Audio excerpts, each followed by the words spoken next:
Alam mo ba na may bundok na tahimik na lumalaban sa bawat bagyong dumarating sa bansa? Sierra Madre, ang higanteng harang ng bagyo na di mo napapansin. Ang Sierra Madre ay ang pinakamahabang bulubundukin, mountain range, sa Pilipinas na matatagpuan sa silangang bahagi ng Luzon.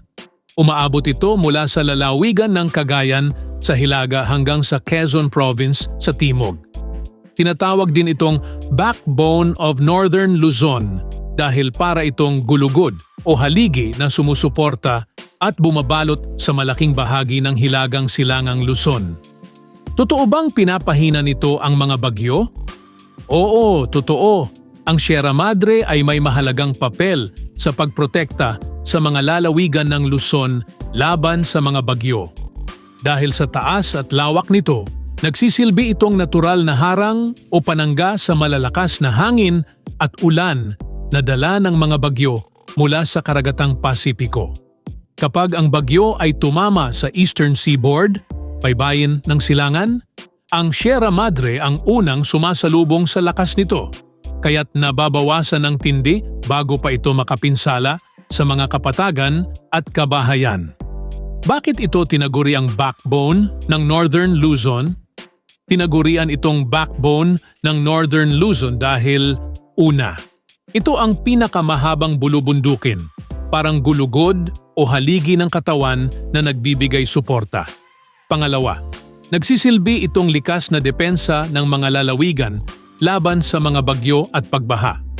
At ang pangatlo, pinanggagalingan ito ng maraming ilog at watershed na mahalaga para sa tubig, agrikultura at kuryente. Mahalaga ba ang Sierra Madre sa mga tao? Oo, napakahalaga. Narito ang ilan sa mga dahilan. Una, proteksyon sa kalikasan at kalamidad. Tumutulong ito sa pagpigil ng landslide, pagbaha at sa pagprotekta laban sa bagyo.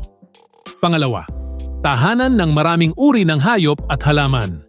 Ang Sierra Madre ay isang biodiversity hotspot. Maraming hayop at halamang dito lang matatagpuan, endemic species. Pangatlo, pinagmumulan ng kabuhayan. Maraming komunidad ang umaasa sa kagubatan nito para sa hanapbuhay, gaya ng pangangahoy, agrikultura at pag-aani ng mga likas-yamang gubat. Pang-apat, pinanggagalingan ng tubig. Marami sa mga dam at ilog sa Luzon ay galing sa Sierra Madre na nagsusuplay ng tubig sa mga kabahayan at sakahan. At panglima, laban sa climate change. Ang mga kagubatan nito ay sumisipsip ng carbon dioxide, kaya't mahalaga ito sa laban kontra global warming. Sa kabuuan, ang Sierra Madre ay hindi lang bundok, ito ay isang buhay na depensa, tagapangalaga at kabuhayan ng maraming Pilipino.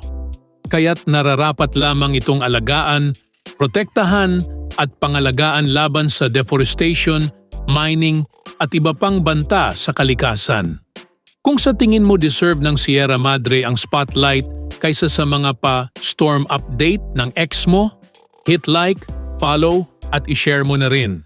Baka sakaling marinig tayo ng mga dapat kumilos bago pa tuluyang mawala ang tagapagtanggol natin.